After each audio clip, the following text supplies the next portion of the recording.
पिंजरे वाले ससुराल में बहू का पिंजरे के अंदर 7 फेरे। हवेली का बड़ा आंगन रोशनी और फूलों से सजा हुआ था। शहनाई की आवाज गूंज रही थी, लेकिन घर का माहौल खुशियों जैसा नहीं था। घर की सभी औरतें सिर झुकाए एक तरफ सहमी हुई खड़ी थी। वहीं घर की मालकिन सावित्री देवी अपनी बेटों के साथ रौब से खड़ी थी। मंडप की जालियों और सजावट से इस तरह बनाया गया था कि वो किसी पिंजरे जैसा लग रहा था। तभी भीड़ में खड़ी गांव की 2 औरतें धीरे धीरे आपस में कानाफूसी करने लगी। देखो तो जरा, एक और चिड़िया इस पिंजरे में कैद होने जा रही है। कुछ दिनों बाद इसका भी हाल इन्हीं औरतों जैसा होगा। हारी, ये औरतें नहीं पिंजरे की चिड़िया लगती है। सावित्री देवी जैसा कह दे, इन्हें वैसा ही करना पड़ता है। राधिका और शारदा ये बातें सुन तो लेती हैं, लेकिन चुपचाप सिर झुका लेती हैं। तभी दुल्हन बनी आरती वहां पहुंचती है। मंडप पर नजर पड़ते ही वो जो पहले से ही डरी हुई थी और डर जाती है। तभी सावित्री देवी उसके पास आ जाती हैं। रुक क्यों गई, आगे बढ़ो। ये मंडप तो हमारा रिवाज है, सभी की शादियां इसी मंडप में हुई है। चलो आगे बढ़ो। देख मनोरमा, उस पुराने एहसास ने आज मेरी बेटी की किस्मत ही बदल दी। मैं चाहकर भी उसे इस मुसीबत से नहीं बचा पा रही। गायत्री, खुद को संभाल। क्या करूं, कैसे संभालूं? आखिर गरीबी होती ही ऐसी है जो इंसान का मुंह बंद कर दे। हमारी लाचारी ही हमारा सबसे बड़ा गुनाह बन गई है। तभी औरतों की कतार में खड़ी करिश्मा धीरे से राधिका के हाथ पर बने चोट के निशान को देखती है। राधिका दर्द छुपाने के लिए अपनी साड़ी का पल्लू खींचती है। तभी करिश्मा बोलती है, मुझे बड़ा दुख हो रहा है इस बेचारी आरती के लिए। आज से वो भी यहाँ आ जाएगी और हम लोगों की तरह कुछ नहीं कर पाएगी। इस घर की चौखट के अंदर कदम रखते ही उसे अपने सारे सपनों को मारना पड़ेगा, अपनी पहचान खोनी पड़ेगी। हर वो चीज जो उसे पसंद होगी उसे यहाँ नापसंद करनी पड़ेगी। असल मायने में बेटा, इस घर में जिंदा होते हुए भी एक लाश की तरह जीना पड़ता है। तभी पंडित जी अपने मंत्रों की किताब खोलते हुए बोलते हैं, चलिए, कन्यादान की रस्म संपन्न हुई। अब फेरों का समय हो गया है। वर वधू खड़े हो जाएं। आज 7 फेरे और 7 वचनों के बाद आप दोनों पति पत्नी के रूप में एक हो जाएंगे। तभी सावित्री देवी बोलती हैं, हाँ, इसके बाद तो ये हमारी घर की बहू हो जाएगी और हमारे घर की बहू बनना बड़े ही भाग्य की बात है।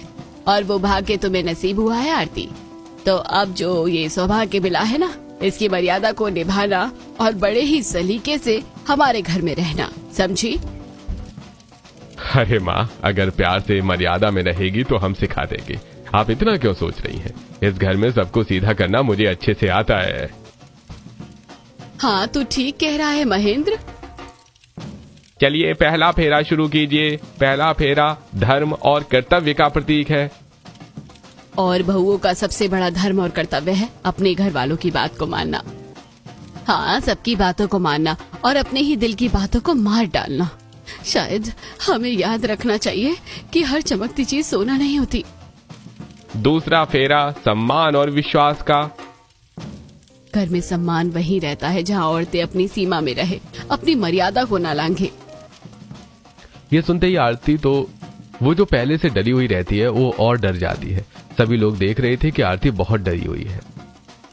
बेटा डरो मत, डर क्यों रही हो? चलो अब तीसरा फेरा शुरू करते हैं। तीसरा फेरा लेते समय आरती अपनी माँ की तरफ देखती है और मनी मन सोचती है, मुझे तो लगता है कि मैं बहू बनने नहीं जा रही, बल्कि एक पिंजरे में कैद होने जा रही हूँ। आज से मैं अपनी जिंदगी को पूरी तरीके से किसी और को सौंपने जा रही हूँ। आज एहसानों की भेंट मेरी बेटी चढ़ रही है। पता नहीं मेरी बेटी कैसे वहाँ रह पाएगी। आखिर ऐसा क्या हो गया कि एहसान की भेंट आरती चढ़ रही है, और क्यों सब कुछ जानते हुए भी आरती की माँ कुछ बोल नहीं पा रही है? आइए जानते हैं। ये बात उस समय की है जब गांव में मेला लगा हुआ था। मेले में बहुत चहल पहल है। एक तरफ सावित्री देवी अपनी महंगी साड़ी के साथ चलती हुई देखती हैं।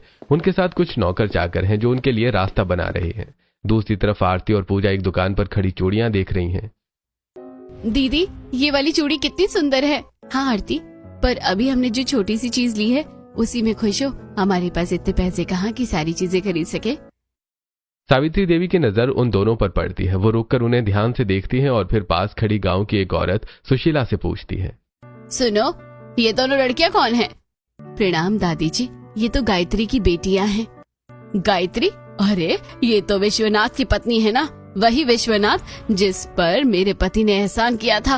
और उसने कहा था कि इस एहसान के बदले अगर हम कभी आपके किसी काम आ सके तो हम दोबारा नहीं सोचेंगे, हम आपके काम आएंगे कैसे भी आए। ये बात सुनते ही सावित्री देवी दोनों बहनों को ध्यान से देखते हुए बोलती हैं। अभी तक तो लोग जो मुझे कह रहे थे ना कि तुम्हारे घर में बेटी देना मतलब पिंजरे में कैद कराना, हम अपनी बेटी को अपने घर में रख लेंगे, पर तुम्हारे घर में तो शादी ना कराए ना बाबा ना। इस तरीके की बातें वो लोग करते थे। अब सबके मुंह में ताला लग जाएगा और इस घर वालों को तो करना ही पड़ेगा ना शादी। चलो अच्छा हुआ मेले में आना, मेरा कोई काम तो आया। सावित्री देवी अब अपनी चमचमाती गाड़ी में बैठती हैं और घर पहुंचती हैं। वहां उनका बेटा छोटा महेंद्र पहले से ही बैठा था। महेंद्र, एक बात बताओ, आज बहुत बड़ा काम बन गया है। क्या हो गया माँ जी, बताइए। अरे आज मुझे वो विश्वनाथ याद आया। विश्वनाथ? विश्वनाथ? विश्वनाथ कौन माँ? अरे विश्वनाथ, वही याद करो, बरसों पहले जिसको पैसों की जरूरत थी और तुम्हारे पापा ने उनकी मदद करी थी। उसकी तबीयत खराब थी ना, खैर वो तो बचा नहीं, पर उस वक्त हम उनके काम आए थे। हाँ हाँ याद आया, बाबूजी ने उनकी मदद करी थी। उसकी बेटी को देखा मैंने, काफी गरीब है वो लोग और देखने में तो बेटी बहुत सुंदर भी है। हम उस लड़की के लिए अभिषेक का रिश्ता लेकर जाएंगे। माँ कैसी बातें कर रही हो? अच्छे घरों में तो नहीं रही ना, हमने तो 3 घरों में रिश्ता भेजा और कोई मान ही नहीं रहा, तो हम उसी घर लेकर जाएंगे। तभी वहां धर्मपाल अपने हाथ में छड़ी पकड़े वहां आता है और सभी बहुएं भी वहां मौजूद होती हैं। पर सवाल तो यह है, क्या वो लोग कर लेंगे? अरे अब क्या उन लोगों की औकात कि वो हमें मना करेंगे? करना ही पड़ेगा। बिल्कुल करेंगे, उसके बाप ने कहा था ना, उसकी माँ गायत्री ने भी कहा था कि आपने हमारे ऊपर बड़ा ही एहसान किया है। जरूरत के वक्त में आपके पति हमारे काम आए हैं, तो जब कभी आपको जरूरत होगी हम भी आपके काम आएंगे। हम जैसे गरीब लोगों के आप क्या ही काम आ सकते हैं, लेकिन फिर भी कभी कोई काम हो, कुछ सेवा हो तो हमें आप बताइएगा। तो कब चलें? आप बताओ कब चले हम वहाँ? उनके घर जाने के लिए कौन सा हमें बहुत ज्यादा तैयारी करनी है माँ? चलिए अभी चलते हैं, और जितनी जल्दी शादी हो जाए उतना ही अच्छा है। तभी सावित्री देवी की नजर थोड़ी दूर खड़ी घर की बहुओं पर पड़ती है। यहाँ खड़ी होकर पंचायत क्या कर रही हो तुम सब? मुफ्त की रोटियां तोड़ना बंद करो। बाहर लोग कहते हैं हम जुल्म करते हैं। अरे काम कर लिया तो कौन सा जुल्म हो गया? चलो निकलो यहाँ से और काम पर लगो, और अगले घर का काम खत्म हो गया हो तो खेत का भी काम करने लग जाओ, लेकिन ऐसे फिजूल खड़े होकर वक्त बर्बाद मत किया करो। बिना कोई जवाब दिए सारी औरतें डरी सहमी वहां से चली जाती हैं। तभी बाहर से महेंद्र अपनी पत्नी राधिका को आवाज देता है। ए राधिका, सुन रही है? जल्दी से कड़क चाय बना कर ला, हमें बाहर निकलना है। राधिका तुरंत किचन में भागती है। अभी 2 मिनट भी नहीं हुए थे कि महेंद्र बाहर से दोबारा चिल्लाने लगता है। अरे कहाँ रह गई? जल्दी चाय लेकर आ कि मैं आ जाऊं। राधिका घबराकर चाय लाती है। जैसे ही वो कप टेबल पर रखती है, महेंद्र जानबूझकर पैर से उसे जोर का धक्का दे देता है और राधिका लड़खड़ाकर जमीन पर गिर जाती है। क्या हुआ जी? आज तो मुझसे कोई गलती भी नहीं हुई है, फिर आपने मुझे धक्का क्यों दिया? मुझसे पलट कर सवाल पूछेगी? क्या गलती नहीं हुई? हम 2 मिनट से यहाँ बैठे हुए हैं चाय के लिए, और तू अब हमें चाय लाकर दे रही है और पूछ रही है गलती ही नहीं हुई। और क्या गलती करेगी? तेरी वजह से हमें इंतजार करना पड़ा। तुझे पता है ना, हमें इंतजार करना बिल्कुल पसंद नहीं है। इतनी सारी औरतें होने के बावजूद और घर में इतनी सब सुविधाएं होने के बावजूद तुम लोगों को काम करने में वक्त लगता है। तभी धर्मपाल अपने भाई महेंद्र को शांत करवाता है। अरे चलो छोड़ो, हटाओ, अपना मूड खराब मत करो, और राधिका तुम भी जाओ। फिर वो लोग चाय पीते हैं और फिर बड़ी सी गाड़ी में बैठकर रिश्ता लेकर आरती के घर जाते हैं। सावित्री देवी अपनी गाड़ी से उतरते ही बड़े ही रौब से गायत्री को आवाज देती हैं। अरे ओ विश्वनाथ की पत्नी, एक तो तेरे घर आए हैं, आज तुझसे तो मेरे पति ने जो बरसों पहले एहसान किया था उसका कर्जा नहीं आया। सावित्री देवी की आवाज सुनते ही गायत्री भागते हुए अपने घर के बाहर आती है। नहीं नहीं, आइए आप अंदर आइए, आइए बैठिए। हम जैसे गरीब आपके किसी काम आ सके, हमारे लिए तो इससे बड़े सौभाग्य की बात और क्या होगी। आप हमारी इस टूटी फूटी कुटिया में आए, यही बहुत बड़ी बात है। अरे ना तेरे घर में चाय पीनी है ना पानी पीना है, बस एक बात कहनी है। तेरी बेटी पूजा है ना, उसे मैंने मेले में देखा था, मुझे पूजा पसंद आ गई है और मैं अपने पोते अभिषेक की शादी उसके साथ कराना चाहती हूँ। अभिषेक की, आपके पोते की शादी?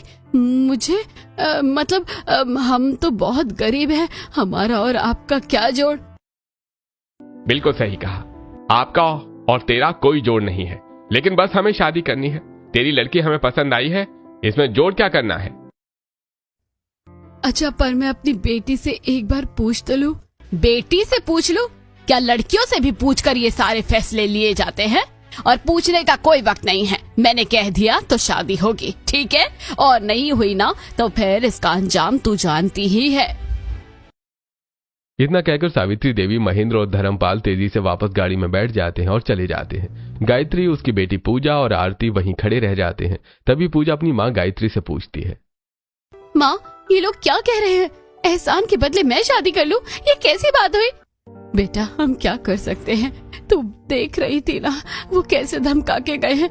मैं तो उनको मना नहीं कर सकती। मैंने भी कभी नहीं सोचा था कि ये लोग एक एहसान के बदले इतनी बड़ी कीमत मांग लेंगे। पर माँ, मैंने कह दिया ना कि मैं वहाँ शादी नहीं करूँगी। आप तो जानती है, पूरा गांव कहता है कि उनका घर एक पिंजरा है। एक बार जो उस चौखट के अंदर गई वो हमेशा के लिए कैद हो जाती है, फिर उसकी जिंदगी पर सिर्फ उनका कब्जा होता है। मैं खुद नहीं चाहती बेटी कि तेरी शादी वहाँ हो। कौन सी माँ अपनी बच्ची को जीते जी नरक में धकेलेगी? पर तू ही बता, मैं क्या करूँ? अगर मैंने उन्हें मना किया तो वो जालिम हमारे साथ क्या करेंगे? मैं इसी बात से डरती हूँ। ये कहकर गायत्री रोते हुए अंदर चली जाती है। थोड़ी देर बाद आरती अपनी माँ के पास एक गिलास में पानी लेकर जाती है। तुम टेंशन मत लो माँ, सब ठीक हो जाएगा। इसी कश्मकश में 3-4 दिन गुजर जाते हैं। एक सुबह जब गायत्री की आंख खुलती है तो पूजा घर में नहीं होती। कुछ ही देर में पूरे घर में खबर फैल जाती है कि पूजा घर छोड़कर भाग गई। गायत्री और आरती डर से कांप उठती हैं। तभी सावित्री देवी अपने बेटों धर्मपाल और महेंद्र के साथ वहां धमकती हैं। कहाँ मर गई तेरी बेटी? पूरे खानदान के मुंह पर कॉलेज पोत कर भाग गई ना। लड़कियों को सिर चढ़ाने का यही नतीजा होता है। मुझे अपनी जिद पूरी करनी है। पूरे 11 दिन बचे हैं और मुझे उसी मंडप में अपने पोते अभिषेक की शादी करवानी है। तो करवानी है। अब तू बता कैसे करेगी इसका इंतजाम? तभी वहां खड़ी आरती को देखकर महेंद्र बोलता है, अरे माँ, क्या हुआ? एक बेटी से नहीं हुआ तो दूसरी बेटी से करेंगे, ये खड़ी है ना आरती। आरती ये सुनकर कांपने लगती है। ये तो बहुत छोटी है। छोटी नहीं है, शादी की उम्र है और इस उम्र में शादी हो जानी चाहिए। लेकिन मुझे तो अभी शादी नहीं करनी। तुझसे पूछा नहीं जा रहा है, हुक्म दिया जा रहा है। अगर शादी नहीं करनी तो हम तेरी माँ को उठाकर ले जाएंगे और जिंदगी भर अपने घर का नौकर बनाकर रखेंगे। अब तू चुन ले, मेरे भतीजे अभिषेक से शादी या अपनी माँ की गुलामी। नहीं, मेरी माँ को हाथ मत लगाइए, मैं हाथ जोड़ती हूँ आपके आगे। आप जो कहेंगे मैं वो सब करने को तैयार हूँ। मुझे मंजूर है ये शादी, बस मेरी माँ को छोड़ दीजिए। अपनी माँ को बचाने की इस मजबूरी ने आरती को उस पिंजरे की तरफ धकेल दिया, जिसकी बात पूरा गांव कर रहा है। और इसी के साथ 7 फेरे पूरे हुए। आज से आप दोनों पति पत्नी हैं। भगवान इस बंधन को सुख और समृद्धि और शांति से भरे। शादी संपन्न होती है। आरती अपने ससुराल आ जाती है। बेमन से घर की बहुएं आरती का स्वागत करती हैं। तभी सावित्री देवी आरती के पास आकर बोलती हैं, ठीक है, आज से तुम हमारे घर की बहू बन गई हो और हमारे घर के रीत रिवाज और घरों से बिल्कुल अलग है। जो हमारे घर में कहा जाए उसको मानना पड़ता है। अपनी ना कोई राय होती है ना कोई मन होता है, ठीक है? आज से तुम्हें वही करना है जो तुम्हें कहा जाए। तभी महेंद्र की पत्नी राधिका हाथ में पानी का गिलास लेकर आ रही होती है। हड़बड़ी में वो लड़खड़ाती है और गिलास महेंद्र को देते समय पानी महेंद्र के ऊपर गिर जाता है। कोई अकल नहीं है? महेंद्र सबके सामने राधिका पर चिल्लाता है और हाथ उठाने की कोशिश करता है। तभी लेकिन धर्मपाल बीच में आकर महेंद्र का हाथ रोक लेते हैं। महेंद्र, मेहमान अभी भी यहीं है। आरती सहमी हुई ये सब देख रही होती है। वो उम्मीद से अभिषेक की तरफ ताकती है कि शायद वो अपनी माँ या बहुओं के स्टैंड में कुछ बोलेगा, पर अभिषेक नजरें झुकाई चुपचाप खड़ा रहता है। उसकी ये खामोशी देखकर आरती अंदर तक टूट जाती है और मनी मन सोचती है, लोग सच ही कहते थे ये घर औरतों के लिए सजा है, पर कोई बात नहीं, अपनी माँ के खातिर मैं ये दर्द भी हंस कर सह लूंगी। शादी के बाद आरती अपने कमरे में सहमी हुई बैठी होती है। तभी अभिषेक अंदर आता है। उसे देखकर आरती संकोच में आ जाती है। तुम अब तक इस जोड़े में ही बैठी हो? तुम अब अपने कपड़े चेंज कर लो। हाँ, अभी चेंज कर रही हूँ। वो मुझे आपसे कुछ पूछना है कि आज जो कुछ भी हुआ, आपने उनके सामने कुछ कहा क्यों नहीं? क्या आप भी बाकी सबकी तरह ही हैं? मैं कुछ नहीं कह सकता। इस घर में दादी जो कहती हैं वही सही होता है और सब वही मानते हैं। तुम भी इन बातों में मत पड़ो, आराम करो। मैं सोने जा रहा हूँ। ठीक है। आरती कपड़े बदलकर सो जाती है। अगली सुबह वो जल्दी उठकर रसोई में पहुंचती है। वहां सास शारदा, चाची सास राधिका और दोनों जेठानियां पहले से ही काम में जुटी होती हैं। आज तो मेरी पहली रसोई है माँ जी, तो आज का खाना मुझे बनाना चाहिए ना? आप लोग हटिए, मैं कर लेती हूँ। बेटा, यहाँ काम हो या ना हो, हमें जुटे रहना पड़ता है। इस घर का नियम यही है। हम औरतों को यहाँ आराम करने की इजाजत नहीं है। यह सुनकर आरती सहम जाती है। तब शारदा उसका हाथ थामकर उसे समझाते हुए कहती है, डरो मत बेटा, डरो मत। धीरे धीरे तुम्हें भी आदत हो जाएगी। अरे माँ, आपका हाथ तो आग की तरह तप रहा है। आपको इतना तेज बुखार है, फिर भी आप किचन में काम कर रही हैं। अभी तो कहाँ बेटा, यहाँ बीमारी को कोई नहीं देखता। और खैर, मुझे तो सिर्फ बुखार है। वंदना को देखो, वो प्रेग्नेंट है, फिर भी सुबह से खड़ी है। माँ जी के ऐसे बहुत से नियम हैं जो तुम्हें धीरे धीरे समझ आ जाएंगे। अच्छा, अब ज्यादा टाइम नहीं है, जल्दी जल्दी काम में लग जाओ। मैं क्या बनाऊं, आप मुझे बताइए। इस घर में लोगों को क्या पसंद है, मुझे तो कुछ भी नहीं पता। अच्छा, एक काम करो, तुम हलवा बनाओ और बाकी चीजें हम सब करवाते हैं तुम्हारे साथ। फिर सभी बहुएं मिलकर खाना बनाने में लग जाती हैं। देखो, नमक का खास ध्यान रखना। इस घर में खाने में जरा भी नमक की ऊंच नीच हुई तो मर्द तो छोड़ो, दादी जी सीधा थाली उठाकर फेंक देती है। बातों बातों में ही खाना बन जाता है। सभी खाना लेकर डाइनिंग टेबल पर पहुंचती हैं। डाइनिंग टेबल पर सर्व करते समय करिश्मा आरती को समझाती है, ये प्लेट यही रखो, ठीक चाचा की जगह पर। जरा सी भी चूक हुई तो उनका गुस्सा तुम झेल नहीं पाओगी।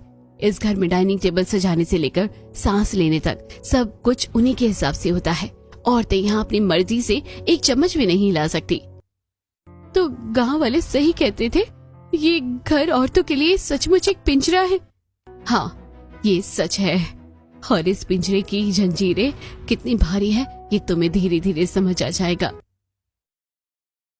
दोनों की बातें चल रही होती हैं कि तभी नाश्ते का वक्त हो जाता है। घर के सभी मर्द और दादी जी डाइनिंग टेबल पर आकर बैठते हैं। बहुएं खाना परोसना शुरू करती हैं। तभी अविनाश बोलते हैं, ये पराठे ढंग से नहीं सिके हैं। और सब्जी में नमक थोड़ा और रहता तो अच्छा होता, पर अब क्या कर सकते हैं। अरे तुम सही कह रहे हो केशव, खाना ठीक है पर अगली बार इससे बेहतर होना चाहिए। सभी मर्द काम पर चले जाते हैं और सावित्री देवी भी बाहर निकल जाती हैं। घर में सिर्फ औरतें बची हैं। तभी गांव की कमला चुपके से दबे पांव घर में आती है, जहां सामने ही उसे शारदा दिखती है। कहाँ है नई बहू? मुझे नई बहू से मिलना है। आरती उसके पास आती है। कमला उससे मिलती है और पास आकर बैठती है। बेटा, क्या हाल है? बताओ, आज तो पहला ही दिन है, कैसा लग रहा है? वैसे बताऊं, एक बात बताऊं, इस पिंजरे में कैसा ही लग सकता है किसी को? ऐसा लगता है दम घुट रहा है ना।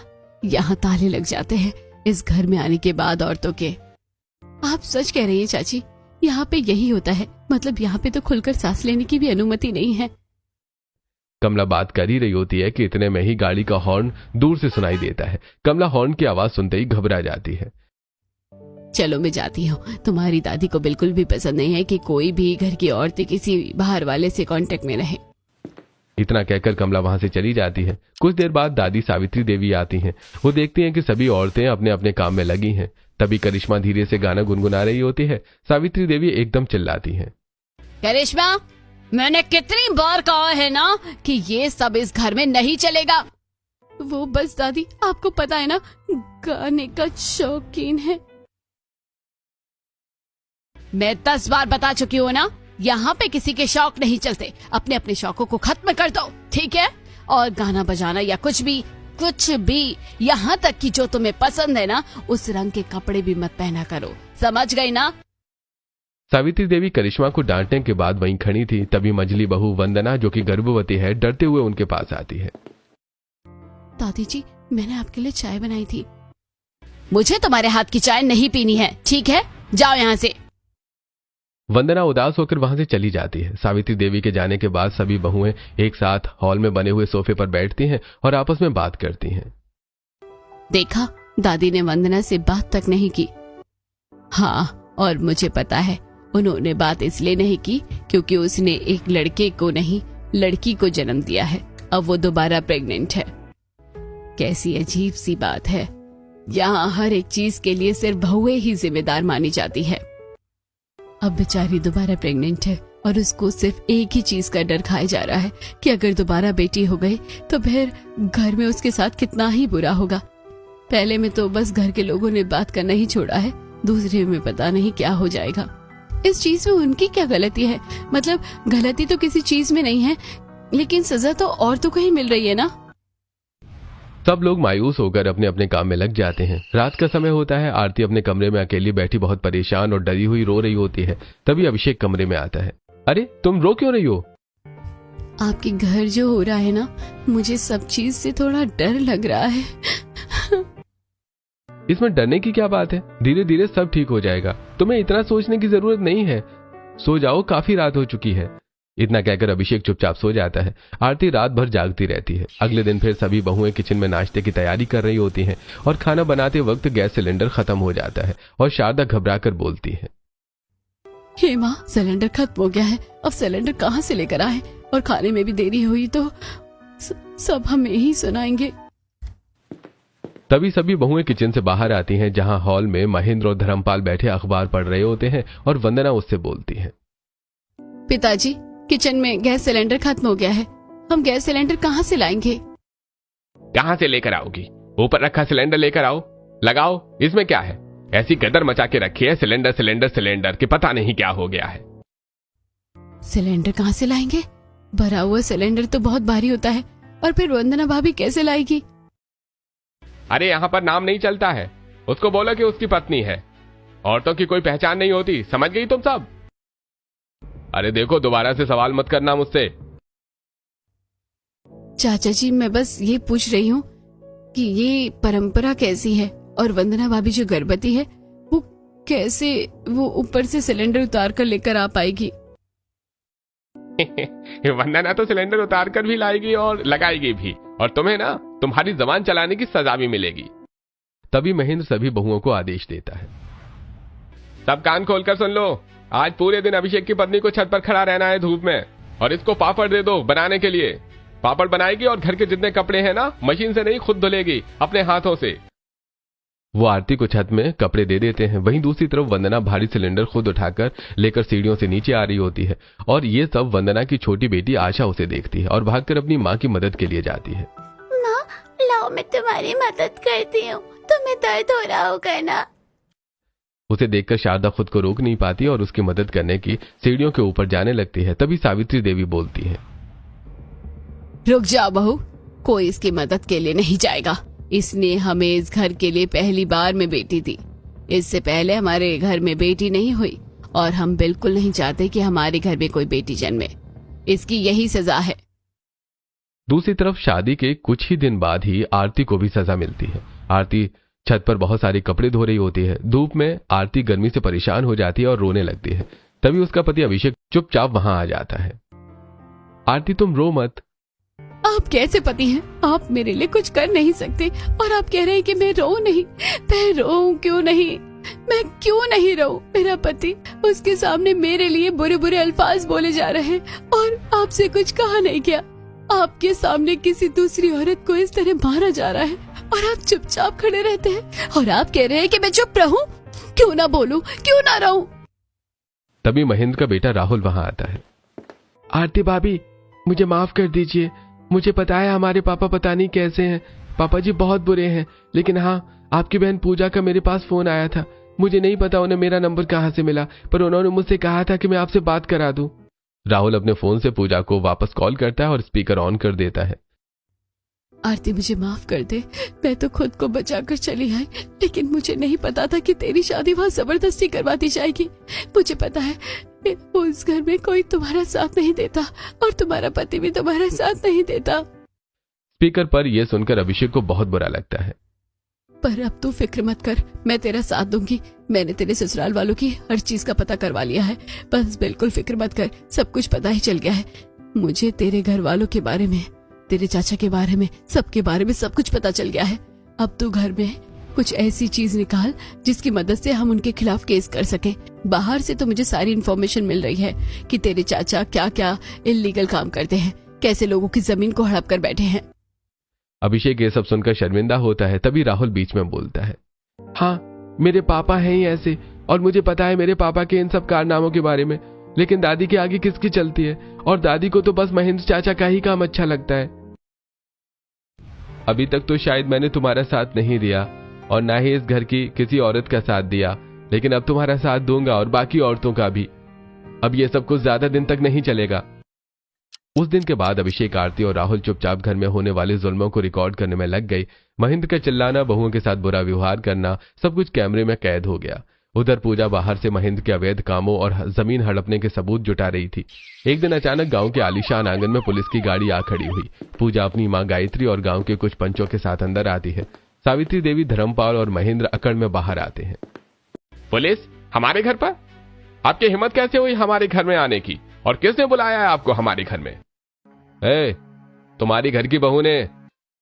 तभी पूजा सामने आती है और बोलती है, बहू नहीं, मैं लेकर आई हूँ पुलिस को यहाँ पर, आपके सारे करतूतों की आपको सजा दिलवाने। अच्छा, अब तू हमें सजा दिलवाएगी? वैसे हमने किया क्या है जिसके लिए तुमने पुलिस को बुलाया है? क्या हमारे ऊपर कोई झूठा इल्जाम लगाएगी? सभी घर के मर्दों के ऊपर ये इल्जाम है कि आप अपनी घर की बहू बेटियों पर बहुत अत्याचार करते हैं, और इसके साथ ही साथ अपने अवैध तरीके से गांव वालों की जमीनें भी हड़पी हैं। पुलिस इंस्पेक्टर महेंद्र के खिलाफ सबूत दिखाते हैं। पूजा बाहर से जुटाई कागजात पेश करती है और आरती, अभिषेक और राहुल द्वारा बनाई गई वीडियो सबूतों को गांव वालों और पंचायतों के सामने लाया जाता है। वीडियो में महेंद्र का चिल्लाना, वंदना से सिलेंडर उठवाना और राधिका को मारना साफ दिखाई देता है। वीडियो देखकर गांव के लोग भी चिल्लाने लगते हैं, अरे हाँ भाई, इसने मेरी जमीन ली थी, ये महेंद्र कितना धोखेबाज है, इसने मेरे पुरखों की जमीन पर कब्जा कर लिया था और हमें धमकाता रहता था कि अगर आवाज उठाई तो अंजाम बुरा होगा। अरे आज ये सारे सबूत सामने हैं। अरे मेरी भी जमीन हड़पी थी इस महेंद्र ने। मैं तो इतने सालों में सोच रहा था कि कोई मेरी बात क्यों नहीं सुनेगा। इसने हम जैसे गरीब लोगों को इतना परेशान किया है। अरे इसे सख्त से सख्त सजा मिलनी चाहिए। सब कुछ सामने आ जाता है। महेंद्र को पुलिस तुरंत हथकड़ी लगा देती है। हम माफी चाहते हैं। आखिर हम भी अपने भाई और अपनी मां के दबाव में आ गए। हम भी बराबर के दोषी हैं। पुलिस धर्मपाल और बाकी मर्दों को चेतावनी देती है और उन्हें सीधा सजा नहीं होती। पुलिस इंस्पेक्टर सावित्री देवी की ओर मुड़ता है, और आप घर की मुखिया आप हैं, आपकी सजा तो तय है। नहीं नहीं इंस्पेक्टर साहब, इन सब में मेरा कोई हाथ नहीं है, मैं निर्दोष हूँ। हमारे पास आपके खिलाफ भी काफी सबूत है, आप इस तरह बच नहीं सकती हैं। पुलिस सावित्री देवी के खिलाफ भी सबूत दिखाती है और सब देखने के बाद सावित्री देवी को अपने किए पर अफसोस होता है। आज मुझे एहसास हो गया मैं कितनी गलत थी। मैंने इन औरतों को मशीन बना दिया, मैंने ही पिंजरा बनाया, और आज मेरा ही बेटा पिंजरे में गया। मैं ही गलत थी, मैंने तुम सबको कभी इंसान समझा ही नहीं। आज मैं तुम सबसे हाथ जोड़कर माफी मांगती हूँ। मुझे माफ कर दो बहू, मैंने तुम सबकी जिंदगी बर्बाद कर दी। अगर मैंने अपनी आंखों पर पड़ी अकड़ और गुरूर की पट्टी पहले हटा ली होती तो शायद आज ये दिन नहीं देखना पड़ता। आज तो मुझे मेरे कर्मों का फल मिल गया। सच्ची कहते हैं, जैसी करनी वैसी भरनी। सावित्री देवी को भी पुलिस हथकड़ी लगाती है और अपने साथ ले जाती है। सावित्री देवी और महेंद्र के जाने के बाद घर का माहौल बदल जाता है और सभी बहुओं के चेहरे पर एक राहत की सांस थी। आरती अपनी माँ और बहन की तरफ प्यार से देखती है। माँ, पूजा दीदी, अगर आप दोनों नहीं होते तो शायद मैं कभी ये कदम नहीं उठा पाती। आपने मुझे हिम्मत दी, और दीदी आपने बाहर रहकर हमारे लिए लड़ाई लड़ी। मैं आपका ये एहसान कभी नहीं भूलूंगी। बेटी, असली धन्यवाद के हकदार तो तुम्हारे पति अभिषेक और राहुल है। इन सब में उन्होंने बहुत साथ दिया है। उन्होंने ही अंदर के सारे सबूत जुटाए, वरना ये सब मुमकिन नहीं होता। असली धन्यवाद तुम उन्हें कहो। आरती अपने पति अभिषेक की तरफ देखती है। आरती अभिषेक के पास जाती है। अभिषेक, मुझे पता है कि आपने पहले मेरा साथ नहीं दिया, पर अगर आज आपका और राहुल का साथ न मिलता तो ये पिंजरा शायद कभी नहीं टूटता। वंदना, मैं तुम्हारे ऊपर हुए हर अत्याचार के लिए बहुत शर्मिंदा हूँ। मुझे माफ कर दो। मैं इतना निर्दयी कब हो गया मुझे पता ही नहीं चला। मैंने अपनी बच्ची को भी कभी पिता का प्यार नहीं दिया और ना ही वो सम्मान दिला पाया जिसकी तुम सब हकदार हो। करिश्मा, तुम भी मुझे माफ कर दो। मैंने भी कभी तुम्हें समझने की कोशिश नहीं की, पर तुम सबने जो हिम्मत दिखाई है उसके सामने मेरी पिछली बातें सिर्फ शर्मिंदगी है। अब इस घर में तुम सब अपनी मर्जी से जी सकती हो। उस दिन से उस हवेली का नाम और माहौल हमेशा के लिए बदल गया। धर्मपाल और बाकी मर्दों ने भी अपनी गलतियों को सुधारना शुरू कर दिया। अब घर की सभी औरतें इज्जत और सम्मान से उस घर में रहने लगी। महेंद्र को तो उसके कर्मों की सजा मिल गई, लेकिन घर की बहुओं और बाकी लोगों ने सावित्री देवी को माफ कर दिया।